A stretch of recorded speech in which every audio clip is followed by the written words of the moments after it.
Hey. Hi. How are you? Fabulous. Wow. Can't wait to find out why. No special reason. How are you, though? Great. Okay. Yeah, I'm really good. This has been a good weekend. Yeah, it has. All right. Welcome to another episode of CO in Rome. This is Yo. And this is Rome, and this is episode number 84. Mm-hmm. Yeah. How you doing, friend? You're fabulous. I'm fabulous. Why are you fabulous? Because I am just, I feel productive. I feel like I've accomplished a lot this week. Okay. You? I feel like I've been very active, a lot more active than, I've been used to. And props to you, by the way. You've been pushing your body past limits that I never even thought that you would be able to. thank you. You're welcome. And I don't know. I feel good about that. Yeah? I feel really, really good. Both mentally and physically? Yes. And Okay. it's not as stressful as I thought it would be. Okay. Do you I feel don't like your know. body's just growing accustomed to that, like pushing? I think part of it is my body getting used to it. I think a lot of it is mentally. Okay. And I don't know. I just feel like my body's changing. Oh, your body's definitely changing. Yeah, it's so weird. Amazing. It's so weird. Well, before we jump into some topics, Topics. best podcast of 2019. Undisputed. Undisputed. And if you want to dispute it, shoot us an email at coinrome@gmail.com. Also, if you want to get yourself some merch, you can get yourself a t-shirt, a sweatshirt, a hoodie.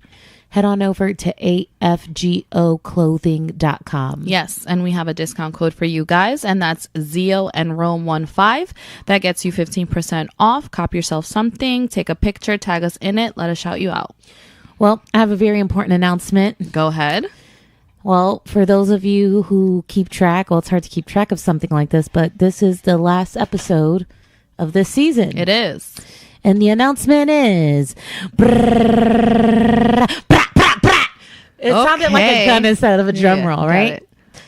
Wow, I think I just created something new. The announcement is CO in Rome has been renewed for another season. Yes, it has. We have so much more in store for you guys. Yeah, so season 8. Season 8. A lot of good visuals to come. Yeah. Yeah, I'm excited. Yeah, me too. Well, let's start off with something a little light. So we went out on a Friday night, and I was wearing some short shorts. You was killing them shorts, though. Woo! It's not necessarily like you to wear short shorts like that. Woo! Them shorts was short. Yeah. And I just want to say that I have a mentor, and I don't know how we've been getting into conversation, but from the time he first met me, one of the questions he asked me was, when people meet you for the first time, what is the impression that you want them to have of you? Okay. And I've gotten into the answer. And What is your answer? well, top 3 things is I want people to know that I'm smart. But just by meeting you? When you meet me for the first time, I want you to have the impression that, wow, this girl's smart. Okay. She's funny and she's beautiful. Smart, funny, and beautiful. I will accept this as a good first impression. I like that. Now, he is implying, he hasn't said it. He's implying that I have this subtle desire for people to view me in a sexual way Really? because of the way that I dress. And meaning like form-fitting clothing, maybe a little bit of skin showing, this, that, and the third. And every time he implies this through his question asking, I'm like, no, I don't care if people view me as sexy. I'm actually annoyed when people are like, damn, Ma, you sexy or whatever. Are you really, though? I mean, it depends on the messenger. Okay. In reality. Or how it's delivered? Yeah. Okay. Depends on the messenger, how it's done. That's never my goal. Like, oh, I want to wear this sexy shit so that everybody can think I'm sexy. But I'm like, but why do I do it? Why do I dress a little provocatively? Why do I like to dress sexy? Does it make you feel good? And that's what it came down to. Okay. I like the way it makes me feel. I like when I stand in the mirror and I'm like, damn, bitch, you look good. Yes. You look good. And me telling myself that because of what I see it like promotes a certain level of Confidence. confidence that I feel about myself. Now, is it sad that I have to wear sexy clothes for me to feel confident about myself? No. Should I be able to feel confident regardless of what I wear? Yes. But let's be real, guys. The clothes a woman wears does make an impact. It does. If your shorty's always wearing sneakers, jeans, and a t-shirt, and then all of a sudden You see a bitch that's not wearing that. or the same bitch that's wearing something that's a little revealing, you'd be like, God damn. Yeah. Whatever that was. the point is that the same way it could provoke different types of responses from our partners, it can provoke a different sort of feeling that you feel for yourself. I agree. And I like it. Okay. Now, I feel like if a woman is going to dress revealing, it's smart. If you don't want people to think you're a slut, you have to behave a certain way. Okay, so what you're saying is that you can dress however you want, but you need to carry yourself to a certain level of, you got to respect me regardless of what I'm wearing. I think that's key. Okay. And then the second piece of it is that the balance rule. Like if you're showing a lot of cleavage, don't show a lot on the bottom. If you're showing more on the bottom, don't show too much on the top. Balance. Yeah, I think that balance is important. I agree with that. Yeah. But I still feel like even if a woman... Whoa. Well, that was different. Sorry. Hold on. Wow, that scared me. See, let me talk to you guys. This thing with the dogs, I don't know what to do. They're in here. It causes problems. They're out there. It still causes problems. What to do? They're Anyway. they're like our spirit animals, I think. I'll put Bronx out there, Jackson here. I think that's the best solution because she doesn't tear down doors. Okay. And then you talk to us about how you feel about dressing sexy, provocatively. I know you don't do it much. But Yeah, I definitely don't dress provocatively too much. It's very rare for me to do so. I'm more of a cover up type girl and have the mystery be the sexiness. However, I am also of the thought that if a woman does dress provocatively or, shows a little bit more skin than the average girl, I don't feel that that is a point for a man to approach her or treat her a certain type of way either. I feel that just because a woman shows more skin than the average female doesn't mean that a man can go up to her and treat her like he assumes that she's a scally. that conversation angers me. The whole like what a woman wears can kind of like turn into a situation for Right.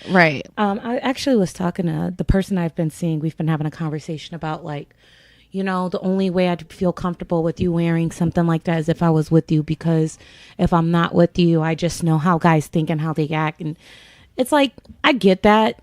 But even covered up, a man can treat you accordingly. That was my response. But then he's like, if my job is to protect you and to keep you safe, I know that by you not wearing that and maybe covering up a little more or whatever, it reduces The chances. and that may be fair. But at the end of the day, look, I'm a 33-year-old woman. I've had curves for a very long time. I know how to handle myself. I know how to protect myself and carry myself, and things are going to happen sometimes that maybe aren't just. I've had niggas disrespect me in front of my man. Fully clothed. Right. You know Right. what I mean? So things happen, and it's like, I don't like the policing of what women dress. I think that women should wear whatever they want to wear. And I think if a woman's tired of men responding to them in certain ways, then they shouldn't dress like that all the time. For example, them shorts I wore the other night, I'm not going to wear those shorts like that every single time, because now that I'm like, whoa, that really garnered a lot of attention. Like, I can't deal with it. Sometimes I just want to go out, have some drinks, have a good time, and not have to deal with people coming up to me and talk to me. Like, I don't want all that pressure. So, And although that's factual and I understand where you're coming from, sometimes that attention, as long as it's somewhat respectful, because I mean, a guy coming up to me and be like, damn, shorty, them buns though, like, it is disrespectful. But if it just stays at that, I feel like sometimes that does make a woman feel well. none good. of the approaches that I got the other night were disrespectful. I agree. But it still cuts into the vibe. Right. You know what I mean? Yes. And it's like, for me, if I do decide not to dress as provocatively, is to preserve the vibe. You know what I mean? That's what I'm thinking of. I'm I not agree. thinking about someone attacking me or doing things to me or whatever. But I don't know. Life's just interesting, and I really wasn't expecting the turnout that we did. One thing that was really interesting is the whole younger guy thing. Yeah. I'm still shocked by younger guys hitting on me. Well, we don't necessarily look like we're 33 years old. I don't know. I feel like I'm starting to see wrinkles. I feel like I know my age bitches in their 20s that have wrinkles. I don't know. I feel like my age, I feel like I have a more mature look going on with my face. I don't feel like I got a youthful, dewy thing. I think I look good for my age, but I don't think I look like I'm in my 20s, which I beg to differ. By the way, when homie stepped to me, he was like, oh my gosh. She was like, how old are you? And I was like, nigga, how old are you? You can't even grow a mustache. Like, what the fuck is happening? Really? Let's be real. His mustache looked like baby hairs. He had a baby face. He had baby hair mustache. Yeah. And peach fuzz. I was like, you're asking me how old I am? How old are you? He was 25 years old. Very interesting. He was trying to holler. He thought he had a thing going for him. But I had to be like, young man. Pump brakes. Young man, like, come on, son. Pump brakes. Come on. But yeah, I just kind of wanted to talk that out. I appreciate when we have conversations like this, because I think that most females have these types of thoughts and they don't necessarily understand why they may be approached a certain type of way, but we have to be accountable for our own actions as well, right? So if you're dressing a certain type of way and you're only getting a certain type of reaction, maybe it's time for you to reconsider certain things. Yeah, we got to hold ourselves accountable for what we're putting out there. Absolutely. You can't complain to the reactions if you're the way you're dressing is prompting that reaction. Not saying that that's an excuse for men to behave a certain type of way, but you just have to be aware of what kind of image you are putting out there. I that's a message I can get behind. Yeah, for sure. Yeah. All right, jumping into things. Yeah. All right. So I had someone prompt a question that we should speak about. Okay. And user question. Okay. I mean, not user. Listener. Computer bitch. Yeah. All right. All IT. So fucking nerd. So listener question says, if you're single and you're out here doing what you want, is it considered more whore-ish to be out here giving head or fucking niggas? And when we say, is it more whorish giving head and that's all you do? Like, if you're just out here. Or is that in addition to sex? Like, okay, let's say that you're single. You're out here doing whatever the fuck you want, right? It's like, I'm single. I can come and go as I please. I can do whatever I want. And I'm single and I'm only giving niggas head. Like, oh, I want to give this nigga head. And you give this nigga head. Oh, I want to give this nigga head. You give that nigga head. Or if you're like, yo, I'm about to get the buns. Oh, I'm about to get the buns from this nigga. What would be considered more whorish? I want to know if when we're talking about just out here giving head, are you out here just giving blowjobs left and right and that's where it stops? Or are you out here having sex and the blowjob is part of the interaction? I can answer both ways. So you're just out here giving head, or you're just out here fucking niggas? Wow. Yes. That's I'm gonna have to choose the giving head is more whorish in that dynamic. Okay, why so? I'm gonna tell you why. Because while a woman can enjoy giving a dude head, if all you're doing is giving him head and it's not part of a foreplay or it's not turning into something where he's pleasing you, then you're playing yourself, because you're just out here serving multiple people and you're not. What's your game? You're being a whore for free. Yeah. Because listen to what an actual whore, meaning whore by profession, is. It's for the sole purpose of pleasing others. These people. Yes. You're getting your bread. You're not too into it. It doesn't matter. So if we're talking about what's more whorish, I would say that would classify as something that's more whorish. Now, if you're single, though, does that matter? Yes. Okay. Yeah. Yeah, it matters. Yeah, it does. Because being a whore has nothing to do. Listen, if it's your choice, that's fine. But if you're asking me what's more whorish, I have to say that's more whorish because you're selling yourself short.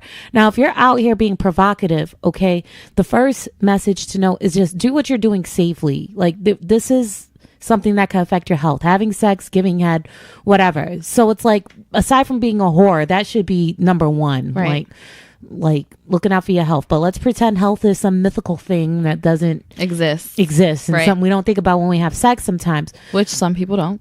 My thought is that, like, okay, if you're out here being provocative and sleeping with whoever the fuck you want, that's your business. But my thing is that if you giving head to each partner you choose to have sex with is part of the sex act, I feel like that's the better situation than just out here getting on your knees giving blowjobs. Because it's like, listen, I'm getting my partner aroused, he's gonna knock it down, he might eat my pussy, all these other things might happen too. It's part of the sex act, right? But if you're only out here, I want to know the psychology behind the woman who's like, y'all, blowjobs, it stops there. Okay, so I agree with you 100. I actually answered this question the same exact way. Really? Yes, I really, really did. But to play devil's advocate, I kind of want to bring back things that we have said in the past so that we don't sound like we're being a little bit of a hypocrite. Sure. Okay. So first of all, we did say at one point that you shouldn't be considered a whore. And if you're single doing what you want, the only time that you really should be considered a whore is if people start to know your business. If you start showcasing to everyone, this is what I do, I like doing this, to Tom, Dick, Jerry, all of these people, then once that starts being known, yes, you should be considered a whore. Yeah. Your business should be your business and leave it at that. People shouldn't look at you and be like, oh, that's shorty that knocked down, boom, boom, correct, boom. Yeah. Right? That's first and foremost. Second of all, we also discussed how some people get off on getting other people off. Right. It is their pleasure to know that they are pleasuring other people. Correct. So if that is the case and no one knows your business and you fall under the umbrella of liking to please other people, should you really still be considered a whore? All right, I have a response for devil's advocate. Okay. Numero uno. The first thing, if you are single, you could do whatever the fuck you want to do. But the premise of the question is what's more whorish. So whoever asked the question already determined that both dynamics fall under the whore umbrella, and you want to know which one was more whorish. Got it. So I'm not out here saying that if you go out and give blowjobs and that's all you do, that makes you a whore. But if you're saying to me, okay, let's say that I consider that to be whorish, what would you feel is more whorish? One act or the other. Yeah. So I don't view that person as a whore, but if you're asking me what's more whorish, I'm gonna answer the question. Right. That's all. Got it. Am I clear on that one? No, you're clear. All right. Number 2, pleasing others. Like, I totally get that, but for me, I get pleasure in pleasing others, but if I don't really know the person that I'm pleasing and they're not worthy of that pleasure, it's not going to mean anything to me. Like, when I look at this individual, I'm like, yo, I really like this person. I feel that they're deserving of some bomb ass head, and I can't wait to see the way they respond to that. And it's going to make me happy knowing that I make them happy. If I don't know a person, I personally don't give a fuck if they're happy or not. Okay. You get what I'm saying? Yeah. So it depends if the vibe's right and he's done some things throughout the night that made me happy. Like, he bought me some drinks or he did some things and I'm like, okay, I want to return the favor. I want to make him happy because he made me happy. It's all contingent upon the experience. I'm not just standing at the mountaintop like, who wants a blowjob? No, I get that. I want to make someone happy tonight. And that's going to get me off. Okay. You know what I'm saying? So it's I don't know. Now, you brought up a thought that prompts another question. Do you feel that, so like, if you are of the nature that you get pleasure by pleasing other people, do you feel like, in a sense, some people in that thought process can also be a little selfish with thinking that maybe, yo, I'm going to pleasure this person because I like pleasuring, but I also want to see what they're willing to reciprocate by me putting it in this way? So I do feel some people think that way. Yeah. And I feel like maybe at one point or another in my life, I you used were to that do person? the blowjob with the fingers crossed, like, yo, give him some head. Hopefully he eats my pussy. Let's see. Yeah. Let's see. But I think that when I was much younger and I used to have that thought process, and then sometimes I'd be disappointed, like, yo, I just gave homie like the illest fucking head. Yeah. Regardless of the circumstance, whether it's my boyfriend, whether it's my someone I'm dating, regardless. And then you're expecting something in return and it doesn't happen. It's always a downer. Yes. So downer. As of this stage in my life, I'm very comfortable being straightforward with my partner. Yo, you pussy? if you don't like the word pussy, hey, how do you feel about oral sex? Do you perform it? Do you only receive? Like, just putting those feelers out there. I think it's important that you said that, because I'm that girl. Like, I will have like little playful conversations with people before we even, seal the deal, just to kind of see where their head is at. Because if they're like, oh, I'm not into that, nigga, know and be clear that when the shit goes down, I am not giving no head. Yeah, I feel like when it comes to sex, if you're a woman that's very comfortable being very vocal about what it is that you want, what it is that you expect, like, that's the best situation. Facts. You know what I mean? Like, you've seen me in action.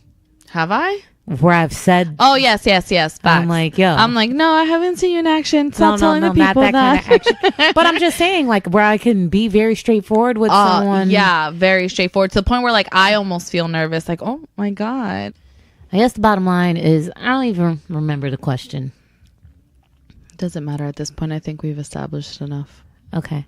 Yeah, so if you're out here giving blowjobs to randoms, just blowjobs, nothing, it's not saying the sex. I'm not saying that you're a whore, but if you're asking me what's more whorish, I just feel like I don't want you out here playing yourself. I want you to get some satisfaction in what you're doing too.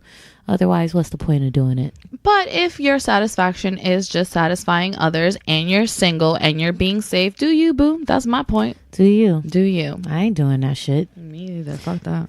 So I have an interesting topic, and this is a question for you.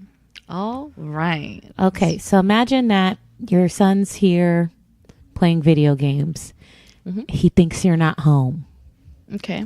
You come home and you hear him going ham, and he's cursing when he's interacting with his friends on the game. What's the game he plays? Fortnite. Right. And what if he's like, nigga, what the fuck?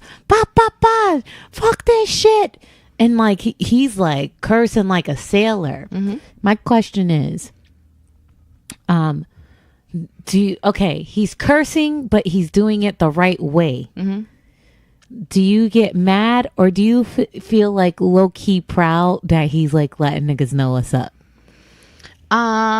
I would be bothered, but I wouldn't be like upset where I'm gonna like fucking put hands on him or like tell him about himself. I'd be like, damn, this little nigga's really cursing, and I'd be a little proud. It's like, I feel like if it were me, I'd be a little proud. I'd be like, hey.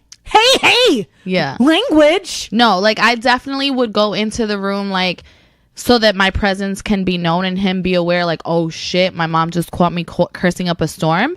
But with me, listen, I'm aware, I'm not naive to the fact that like I used to curse behind my mother's back. Yeah. You know what I'm saying? So it's like as long as I had enough respect in front of her to not use that type of language, then nothing else really mattered. So as long as he's being respectful to me in front of me and in front of other adults, then I understand that he's probably going to curse in front of his friends. So all I want to know is all I want to do is make my presence be known and be like, hey, that's extremely disrespectful. You shouldn't be speaking that way, especially in my presence. So I need you to get it together. But when I leave the room, I'd be like, this nigga said all that shit correctly. Like dead ass. I definitely I'm like, you let them little niggas know. You know what I'm saying? Like, all right, you use it. I'm proud, but I would still want him to respect me in front of my presence. Yeah. I don't know what prompted this topic, but I think what it is that I thought I heard something that I didn't hear. And I was like, well, if he would have said that, I ain't mad. Yeah, no, I wouldn't have been upset. I'm not that mom where I'm just like, my child? Never. He would never do something like that. No, like, let's be 100. I know what I was doing at a certain age. I know the things that I hid behind my mom's back at a certain age. So I'm not naive to the fact that my child is probably doing the same. Just respect me enough to not do it in front of me. You know, like, I was a really, really bad kid, teenager. But let me tell you something.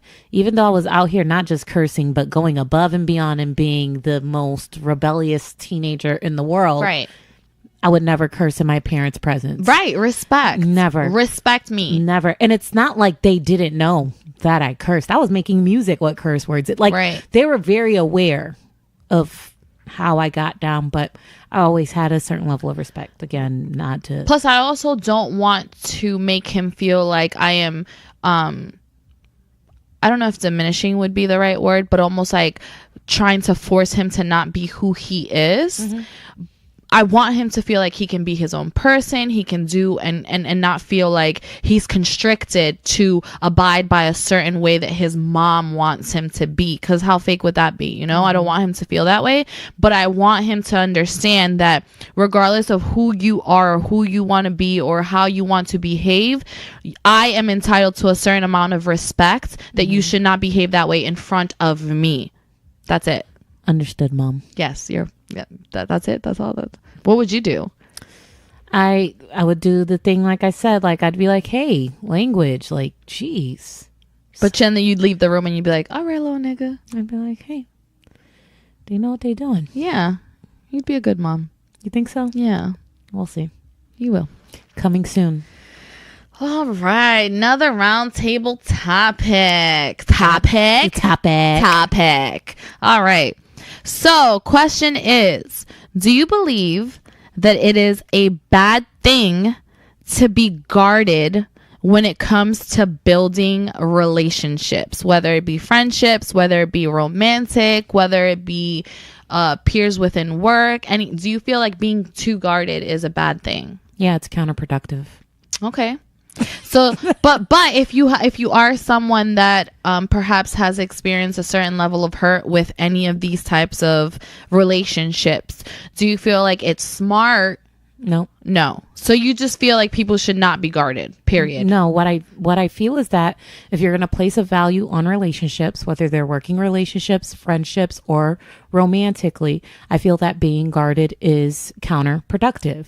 However, if you're in a space in life where you're like, my primary focus is working on self, not maybe so much building and further developing relationships, but really just focusing on me, getting to know myself again, building my self-confidence, just kind of determining how to properly manage relationships. If you're in that space and you're guarded while you trying to figure some shit out, like that, I think that's the best way to go about it. Okay. But once you're in a space where you're like, I want to be loved again, I want to have friendships where I can go out and have a good time, I want to do this, I want to do that, you got to learn how to let that guard down. Otherwise, niggas are going to hate you. They're not going to want to hang out with you. And then what's the point? I'm so confused by this because like it's something that I had a discussion of about recently, and I feel like for the most part I have really good friendships. Like I'm such, I don't want to toot my own horn, but I feel like I'm really good friends. Like if someone needs me, I'm there. If someone just, even when it comes to like disagreements, like I'm not the type of friend where I'm gonna be like, no bitch, you're wrong. Like I want to find some sort of understanding as how we can avoid this moving forward. But I also want to say in the same breath that I am extremely guarded because of things that have happened to me in the past. So my question is, how can I have such great friendships and be so guarded? Like, so either I'm faking one or like I'm not. I think that especially when it comes to like romantic endeavors, I tend to always be like, I'm not going to let this person in that close because I don't want to experience this that I experienced before. I think that your perspective of yourself might be a little skewed. Really? Okay. So I feel like as it relates to romantic relationships and platonic relationships, two totally different things. You could be unguarded in platonic relationships and completely guarded when it comes to romantic relationships. Because you let one in more than the other. You could be super guarded when it comes to work relationships and be like, niggas, you could be Stanley from The Office. I'm just coming here to do my job. Don't talk to me. No, I don't want to hang out. You're right, though. But all completely managed different types of relationships. Now, as it relates to platonic friendships, even if you've been through some traumatic shit or whatever, you can be guarded in certain areas as it relates to platonic relationships. For example, if you've been someone that's been burned by people borrowing money from you and you'd be like, you know what? Like, I'm open to having friendships, but I know that if a friend asks me for money, I'm prepared to tell them no in a way that they should understand. And if they're a true friend of mine, they should be able to respect my stance on it. And we can just move forward. Is that throwing a wall up in that specific dynamic? Absolutely. But are you a guarded person as it relates to platonic relationships as a whole? No. You just know what you'll allow, what you won't allow, what you're comfortable with, what you're not comfortable with. And that's what I mean by, like, while you're trying to figure out the best way for you to properly manage your friendships and relationships, if it's okay for you to be guarded or quarantined for that time period, then by all means, I develop little rules for myself of things I'm willing to do in each individual relationship dynamic and also what I'm willing to do in each individual relationship, because not every relationship with every person should be managed the same way. So if we're saying that being guarded means saying no sometimes, or knowing what you are willing to do and what you're not willing to do in certain circumstances, I feel that that's just smart relationship management. It doesn't mean that you're a guarded person, but there's people that are completely guarded, that it's like, no matter how much you try to love them, how you try to care for them, how many times you try to invite them to do something with you, and they're always making an excuse not to come. That's a guarded person. And me personally, even though you haven't asked, I'm just going to state it for the record. If I'm dealing with someone that's guarded, I don't have time for that. Unless I'm absolutely infatuated with you, I will accept the challenge of trying to break down those walls. But if I even extend the olive branch and try to show you, it's kind of like dealing with a dog that's been traumatized in the fucking shelter, in the eyes of the angel. One of them dogs from commercials, right? Yeah. You roll up on a nigga, he's gonna be like, whoa, who are you? I'm afraid of every human being. Sometimes you gotta come with the dog treat, and you start little by little, and you try to show the dog like, yo, I'm a good person, I want you to trust me, whatever. So not saying humans are dogs, but if you're super guarded and I'm trying to plant little seeds here and there so you can see I'm a good person, and no matter what I do, you're still going to be guarded, I am going to let that rock. I'm going to let you be guarded and by your damn self. And I'm going to I promise you, son, I got family members right now. Very close family members right now that are guarded and have walls up, and I've invited them to things. I've offered to drive very long distances to spend time with them. If you keep making excuses and you want to be guarded for reasons I have no idea, I'm gonna let it rock. I'm gonna let you be but guarded. That stops you from initiating further friendships, relationships with that specific person, is what you're saying. My door is always open, but it's got to be when you're ready. But that effort from you is not gonna be there. I mean, if I feel that the genuine itch to try again, I will. You know what I mean? But like, if I see that you're going through something and you're guarded for your own reasons, I'm gonna respect that. That's what I'm saying. I bring that up because it was, like I said, it was definitely a discussion that I had recently, and it's people that I've been friends with in the past, and time in life separates you for one reason or another, and it's been brought to my attention when we have reconnected that they're like, yo, like there's glimpses of you. So like there's glimpses of you as far as like the old Zio, and I'm like, for a very brief moment I'm like, oh, it's Zio, but then like it's almost like that is like within a snap that shakes off, and like now you become this whole guarded person that is almost like, oh, I don't know if I really want to interact in the same level that we've interacted in the past, or things like that. So when that conversation was had, I'm almost like, oh my God, do I really give that glimpse? So let me ask you a question. Yeah. So the person that brought this up, did they listen to the podcast? Because I have some very interesting questions. Yes and no. Okay, so the person who made this remark, has there ever been a negative experience between the two of you that may prompt you to move a little differently than what you've used in to? the past? Yes. Okay. Yeah. No. Yeah, you're right. Yeah. So, what? Mystery solved. What the fuck? I hate her. Mystery solved. Or sometimes it's just growth. I don't think it's fair to expect people to behave the way they used to behave. Yeah, because I feel like even if you grow and it just happens that you're willing to say no to certain things that person was probably used to you saying yes to, that doesn't mean that I'm guarded, quote unquote. That just means that I am aware and I need to protect self so that I don't experience those feelings with that person again. I feel like you just basically addressed the next thing I was going to say.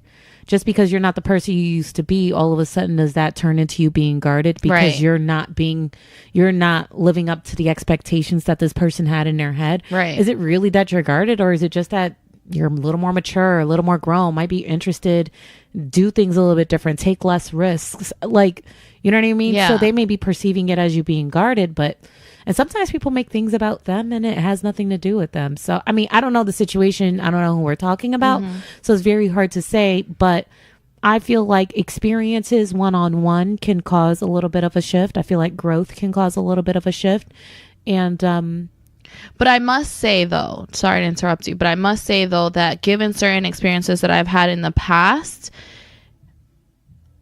I tend to carry that with me, as even if it's just in thought, with other potential situations. So like once I start to feel like, oh, I've seen this before or I've felt this before, I'm extremely guarded, even if that specific person didn't make me feel that way. Does that make sense? Yeah. And it's just because of history. Like, it's just like, I don't want to experience that again, so I'm going to act accordingly. I think self-care is important. Yeah. So I don't want to make it seem like it's just like, oh, I'm so guarded that like I'm pushing everyone away. I'm just more aware of like what I don't want to experience again. I think self-care is super important, and I think that that's responsible, and I think that that's cool. You know what I mean? The only issue with being guarded is that if you have a strong desire to form strong, valuable relationships with people, you have a desire to connect with people, whether it's romantically or platonically, you're going to limit those opportunities. That's what I'm scared if you're of. a super guarded person. I think that's what I'm scared of. And it's scary, especially in romantic situations. Yeah. You know what helps me in romantic situations? What? Just knowing that regardless of how it plays out, I know what I bring to the table. I know the value I can add to someone's life. I'm careful of who I pick and choose to allow in my life. Mm-hmm. And I feel like if for whatever reason this romantic relationship does not work out, one, I know I'm going to be okay. Mm-hmm. And two, I know I gave it a shot.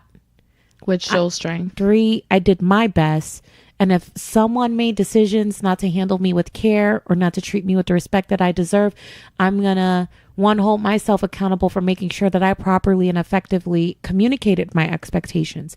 And if that person still decided to disappoint me or to hurt me or whatever, then I'm like, you know what? It's their loss. Yeah. Move it along. I'm not going to then stifle myself by not trying it again with someone else. Yeah. Sometimes people are meant to be in your life for a season. Mm-hmm. And my thing is that I would rather have a bunch of great seasons than to go a whole year of never involving myself romantically with someone because I had so much of a wall that I didn't allow anyone in my life. And now I don't have these romantic experiences at all. You know what I'm saying? And I'm not saying that that's the way it should be, but because I think love is such a beautiful thing, my thing is like, would I love for it to be forever? Absolutely, but it's not 100% my choice. Yeah, no, I agree with you. I just feel like I've learned actually even recently, like when I'm paying attention to certain things I do or certain things I say, I do realize that and you can co-sign on this or not, I try and find things wrong with people so that I don't cross a certain line with them. Yeah. Maybe you need therapy. No, No, dead ass. I'm being for real. You might need some therapy. I find myself being like, oh, but I wouldn't be able to put up with that. So no. Listen, I just think, I don't know if it's because of the level of trauma I've been through, but I realize that life is way too short. Yeah. And I trust that I'm always going to make the best decision for myself, no matter the circumstance. Right. Whether it's in choosing the partner, responding to bad circumstances, whatever, I trust that I got me. Yeah. You get what I'm saying? And that's what reduces or eliminates the fear that comes along with dating and developing new relationships with people. Yeah, I'm still working on that. Yeah. I'm still working on it. Well, it's on your time, baby girl. Yeah. It's on your time. Whenever you're ready. I'm getting there. Love isn't for everybody. I don't want to be alone the rest of my life. Well, I'm just saying it's not for everybody. There's other things that you can enjoy with people that doesn't involve deep emotional love. I understand. You know what I'm saying? All right. Well, that was good. All right. So next topic. There's some topic. New York City weed shit going on, and I wasn't sure if this was true or not. So I found an article. I didn't thoroughly read it, but I'm gonna read it out loud here. Okay. So, I texted to myself. Sorry, guys. It's basically surrounding some sort of legalization of weed in New York City. Actually, New York City bans pre-employment testing for marijuana. Have you heard about that? Yes. Which I think is going to start to become a national thing. It should. I think it is. I think as recreational weed becomes... There's no point. Legal, if we're talking about like the legalization of alcohol, right? Is anyone testing me for alcohol to work a job? You get what I'm saying? So I could be drunk before I go on my interview. Yeah, but my point is, I just was like, okay, if recreational marijuana is legal, then why would an employer use it as a deciding factor as to whether or not I'm capable of performing this job? I agree. And I'm so glad to now see this type of thing in the headlines. So this is by bkreader.com. Not sure how credible they are, but it says New York City bans pre-employment testing for marijuana. Testing is an impediment to opportunity that dates back to the Reagan era, a war on drugs, says a public advocate by the name of Jermaine Williams. The New York City Council passed on Tuesday a ban on pre-employment testing for marijuana. The bill, sponsored by public advocate Jermaine Williams, Majority Leader Lori A. Cumbo, and Council Member Carolina Rivera, prohibits employers from requiring a prospective employee to submit to testing for THC, the active ingredient in marijuana, as a condition of employment. Exceptions are provided for security-sensitive jobs and those tied to federal or state contract or grant. I'm not going to read the whole article. I think we get the gist of what the fuck's going on here. I do feel for certain jobs, if it's a criteria, I get it. Give me an example of what kind of job you would like feel. These federal jobs. If you are all right, hear me out. If you're in law enforcement and recreational marijuana is not legal yet, if you're going to enforce that, I got to arrest you because you're selling marijuana, then you shouldn't be using marijuana yourself. I co-sign. If you are a judge, if you're a pilot, if you're a judge, if you're a pilot, I don't think you should be smoking weed. I need you to make that sacrifice for riding a big ass thing in the sky. Okay. Like, that's not a federal job, but it's one of which that I don't want to pilot. I don't even want the potential of knowing that a pilot could be high while he's flying a plane. I don't know. I'd have to make a list, but that would mean any forms of public transportation, the person who is in charge of all of these lives should not therefore be smoking. I agree.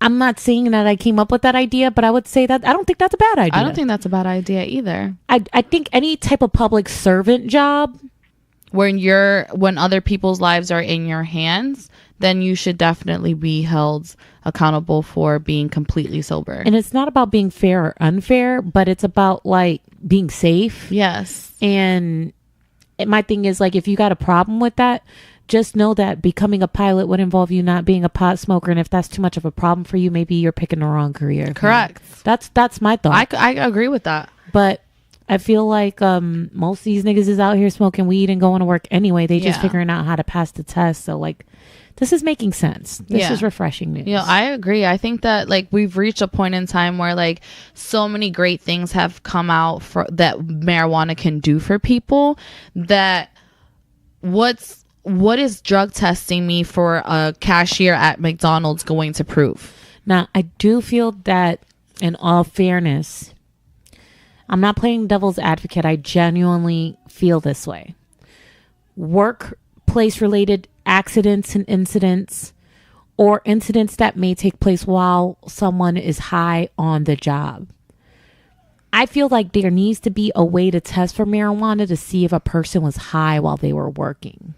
So, for example, you're an employee, alcohol is legal, but the policy says you can't drink alcohol while working on the job. Correct. That's a fair policy. I agree. If there's a policy that we don't care if you smoke weed, just don't come to work high. How are we going to test for that and find out when marijuana stays in your system for 30 days? We need some sort of technological advancement that'll allow for the testing to be able to determine the time frame. Was this person high when they had the slip and fall accident at work, when they had the car accident driving the company car, when they cursed someone out on the call center?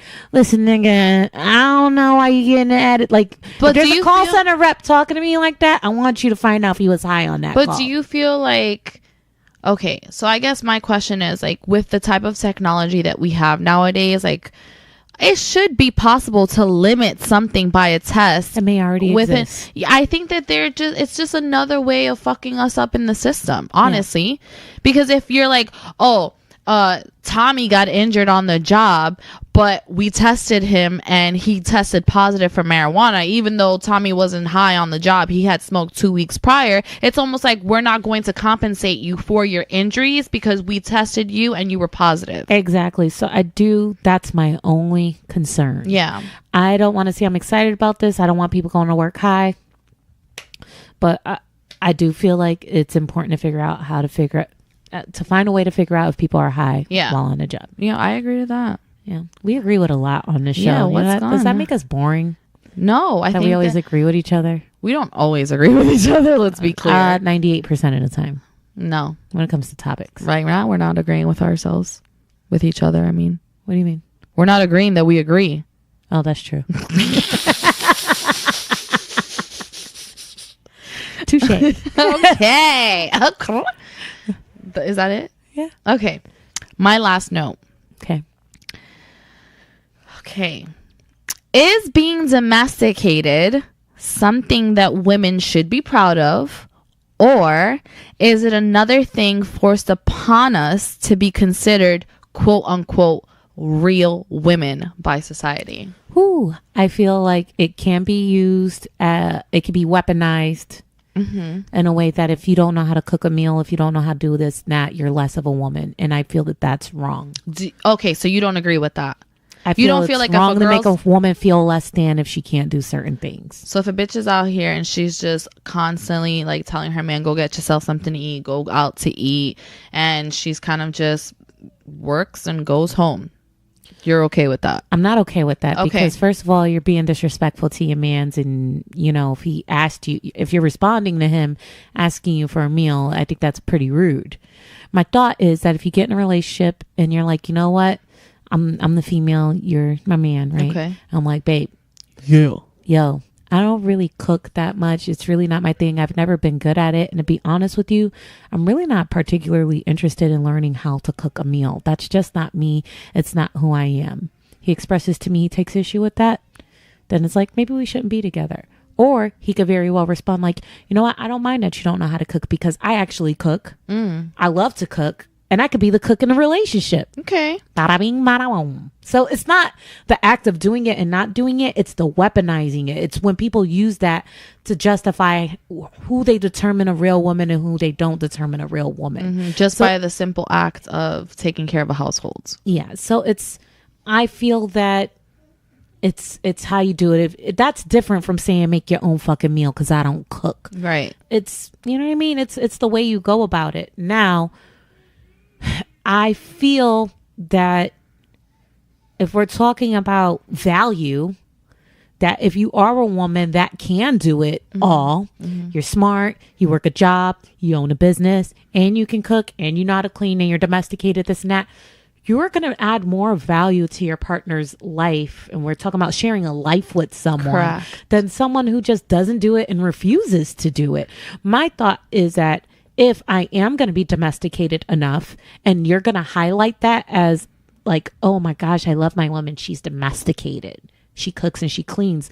But like, oh my God, I love my man. He takes out the trash and he washes my car for me and he does all the manly shit. That's awesome. I feel like as women, we shouldn't sell ourselves short, and we're constantly selling ourselves like, I'm domesticated, I do all this shit, but you're not enforcing for niggas to do the manly shit, quote unquote, for you. You playing yourself. So I just feel like there needs to be balance. Yeah, I do feel like there needs to be balance, but I must say that although I don't feel like it's a woman's sole responsibility to cook meals for the household, always take care of everything that's going on in the household as far as what what society believes women should be responsible for, I am of the thought that, as you stated, it does add more value to you as a woman. I feel that if a man can view you as, yo, how you said, she's super smart, she handles business, she works, but she comes home and she makes sure that her family's fed, she makes sure that her kids are taken well care of, like they're bathed, their homework is done, even though that doesn't necessarily or shouldn't necessarily fall on her, the fact that she is able to carry all of this on, that does almost make you feel like your woman has like a superhero role, like that she has that about her. I feel that Not that it's necessary, but I do feel like it's important. But I also want to feel like when I look at my man, like, wow, he always makes sure that financially we're straight. Facts. He pressure washes the fucking driveway or whatever, like whatever the manly shit is on the flip side. Yeah, if there's like, something that if I'm coming into the house with a bunch of groceries, he's not going to let me just carry the groceries in the house and put them away. He's gonna be like, babe, I got that, don't worry about it. Yeah, I just feel like there needs to be balance. So and I think that's where, as women, we fuck up sometimes. We'll want to play the superhero role, but we don't count on anyone to be the superhero for us. I agree. And I know that doesn't really answer the question that you asked me, but I don't know. I hear women that brag about, oh, I do this, that, but then they don't have anyone doing for them. So it's like, what you working so hard for? I think it's fucked up that society places us to have certain roles. Mm-hmm. I do believe that that's kind of fucked up, but I do think that understanding what your role may be in a relationship is important. I agree with that. However, I feel that the assignment of emotions and feelings with said tasks is an important piece of it too. For example, me cooking a meal and me cleaning the house isn't solely because I'm doing the wifely duty skirt work for my man. Right. I'm cooking a meal because I enjoy cooking. It's like real life alchemy. Like that's the way I view food. I enjoy being able to nurture my friends, my family, my partner in that way. I enjoy cleaning my house because I feel a lot better. It's an expression of gratitude for the things that I have.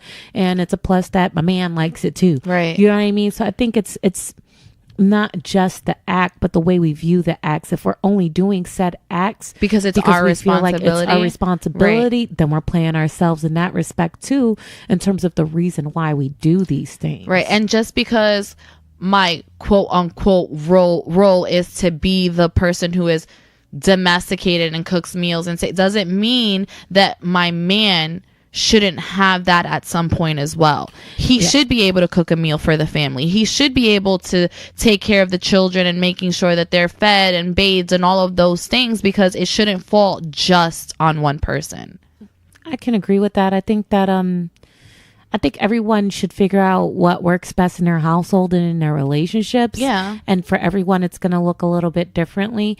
The second thing is that be careful of who's assigning these actual roles. I think we should assign them for ourselves. Within your relationship. And then if that role doesn't already exist, if you and your partner are exchanging ideas and assigning roles together, that's the healthiest way to do it. But for someone to come in my life and just start telling me what I need to do and what I should do and kind of like dictating it, like, yo, that's not going to work for someone like me, like with my personality type. So it's very interesting when we're talking about roles and the reasons why we do things and what have you. But one thing remains the same. The more skills you have and the more you can do, the more valuable you're going to be in your friendships, in your relationships, romantic relationships, with work, with anything in life. So I feel that while some people will say like, oh, I don't cook and clean and and they try to make it seem like it's not a big deal. It is a big deal. It is. Not just because for the sole reason of pleasing someone else, but it's a part of self-development and self-growth, and you know, it can actually make you feel a lot better about yourself and your self-esteem and your self-worth if you're more worthy. And I feel the more you can do, the more skills you have, the more worthy you are of things in return. Yeah. If that makes any sense. No, I agree. And like me personally, there's moments where I'm like, I really don't want to do this. And like, I'll just sit back and not do it. But then when I'm actually like up and about and being productive and I'm cleaning and I'm cooking and I'm doing all of these things, that is a good feeling to me. It really is a good feeling to know that I am capable of all of these things. Yeah. And sometimes it can get exhausting and yada, yada, yada. And I get that. But let's just all grow the fuck up and stop doing things because we feel pressure from outside forces to do them.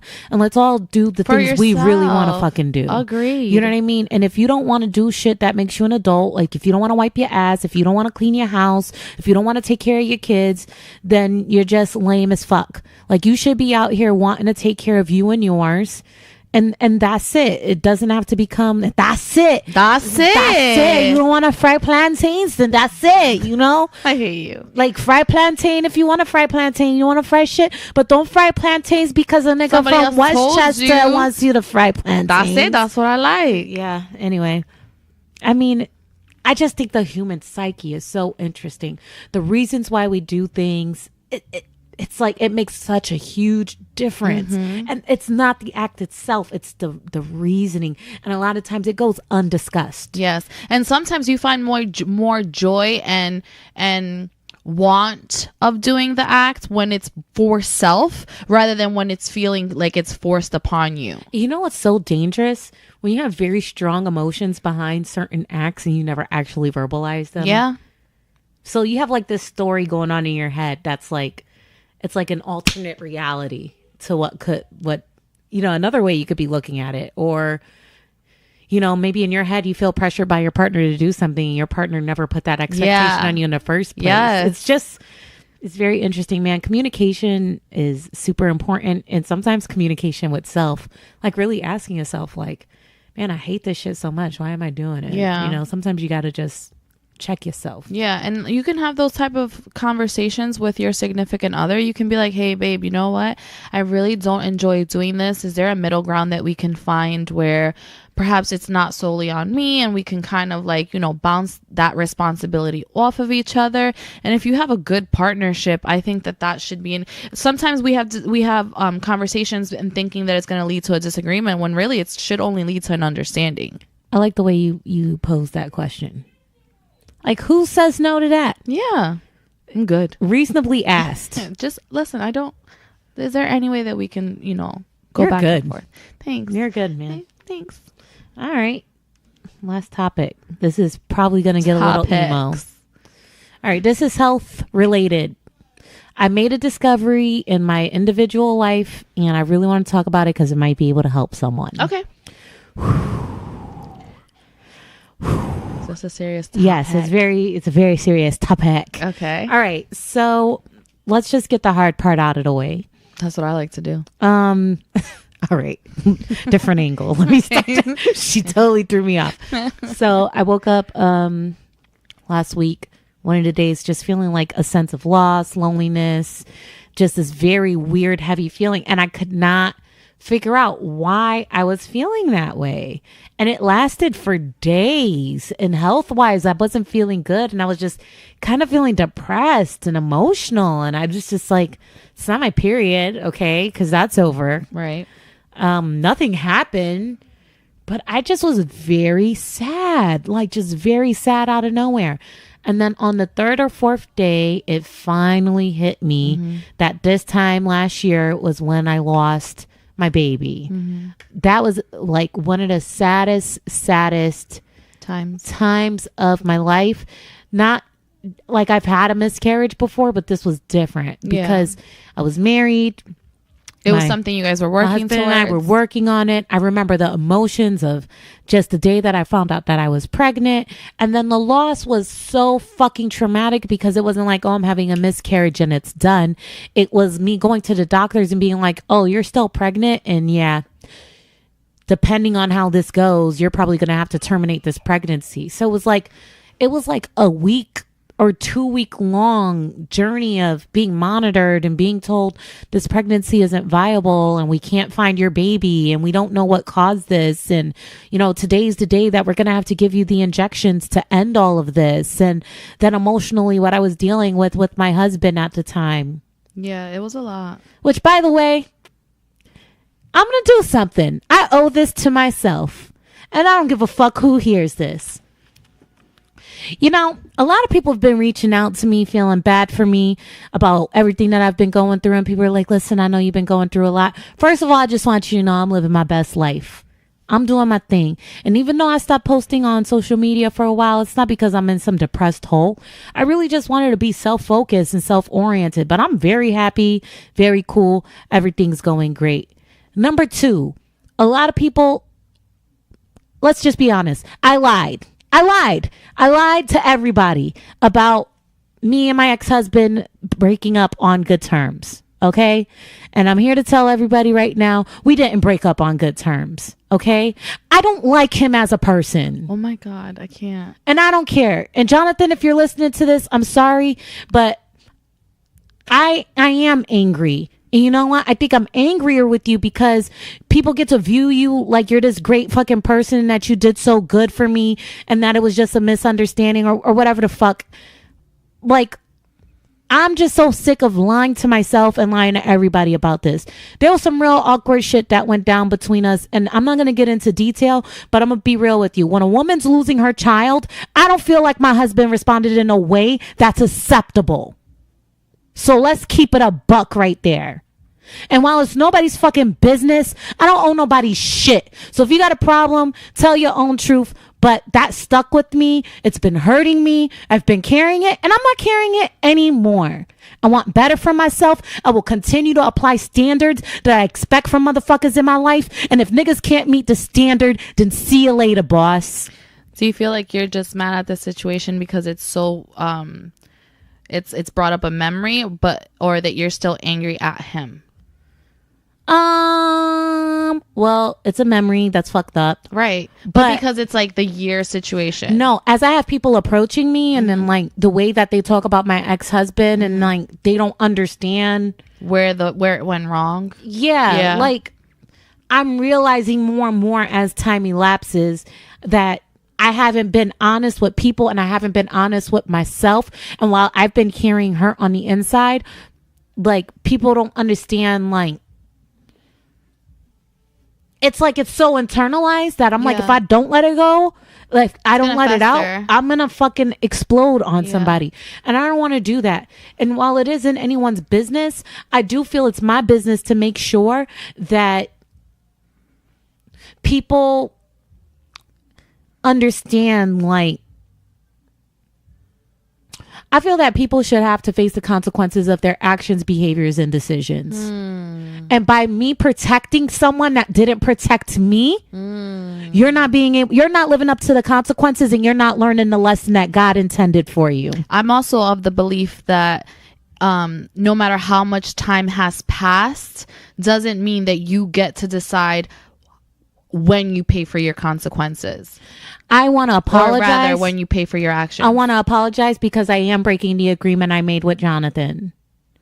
I am breaking the agreement. I told him that I was willing to go on record and make this an amicable decision and because at the time, that's what made best sense. But as of right now, after that fucking email you sent me and how disrespectful you were, you don't deserve any fucking respect. And as I look back and reflect on what the fuck I was going through this time last year, you don't deserve any fucking respect. I will respect you if I see you in these streets, but if you want it, you can get it. My point is this. I will protect those who are worthy of my protection. Bottom line. And you weren't protecting me. You weren't caring for me. You don't deserve to be honored. And I'm not going to honor you anymore. And that's it. That's it. This is something very ugly and mean. Sorry. This is something very ugly and mean that I'm doing. But I love myself so much that I'm not going to carry this for nobody.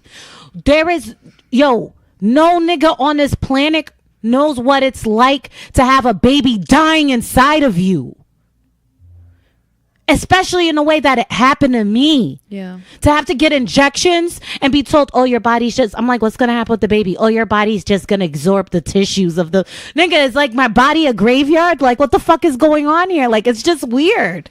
Well, I think it's important that you're expressing these things and that you are putting it out there. I just don't want you to sit in it for I'm not. Okay. I'm releasing it. Yes. I'm releasing it. I just want to educate the youth. You understand? No. Yeah. And I think it's important for them to know that you should express yourself. You should be able to do that. Don't internalize it. Yeah. And I'm sorry I'm yelling on the mic. I know I've been doing really good lately, and I appreciate the feedback. Thank you, Ro. I know you've noticed the change in me. No, I'm good. I'm feeling really good. Okay. I'm just being raw and organic. Yeah. I just want to say to you men out there, if you're in a situation where your woman is losing a child, especially if it's an ectopic pregnancy, like, and if you notice she's becoming depressed, it's so easy to sit here and judge us for mismanaging our emotions. Like, this is something that's very, like, fucking crazy and sad and emotional. And it's like a piece of you was, like, there. And then the next minute it's gone. And the shit is just, like, there is no proper way for me to really, You know.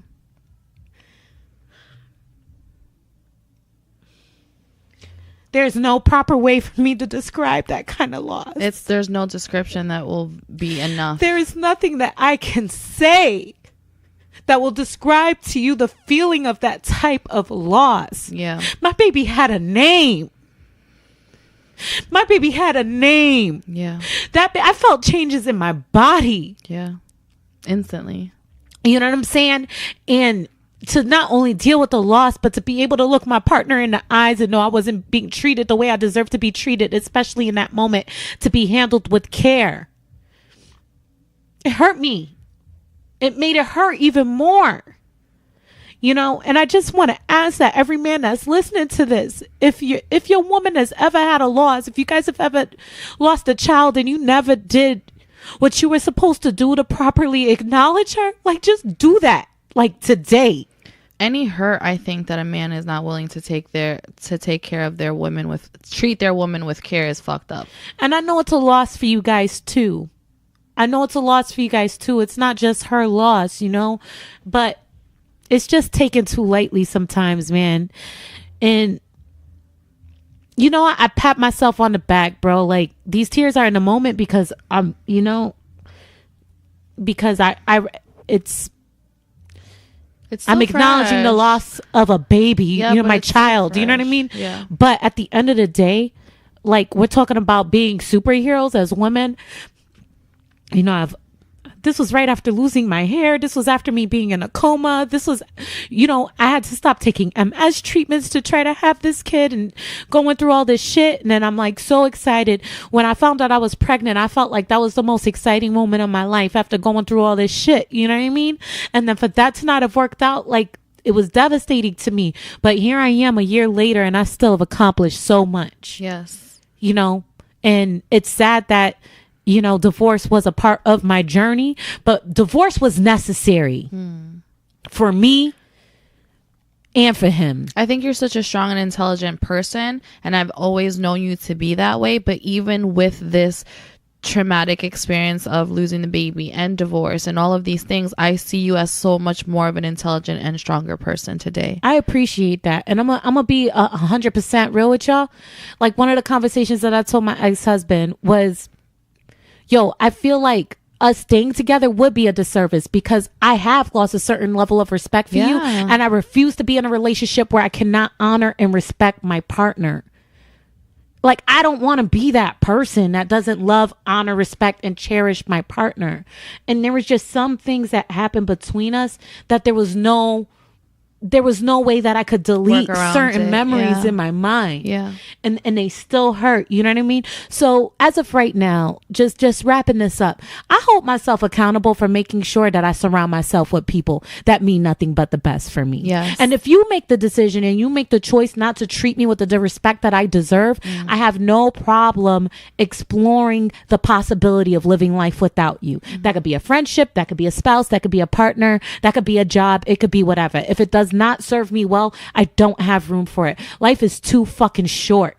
We better start demanding respect from the people we allow in our lives. Yes, that goes for men, that goes for women, that goes for anybody. We are going to be our own gatekeeper in that regard and making sure that we're living the lives that we deserve. Yeah, and I hold myself accountable for enforcing that. Yeah, and I think that if as a person you find yourself wanting to be involved in someone's life, then you should hold yourself accountable for those things as well. I need to respect that person. I need to treat them with care. If I want them to stay around, especially if they see that you're enforcing those things, then they have to play the situation right. If not, it's very easy to walk away.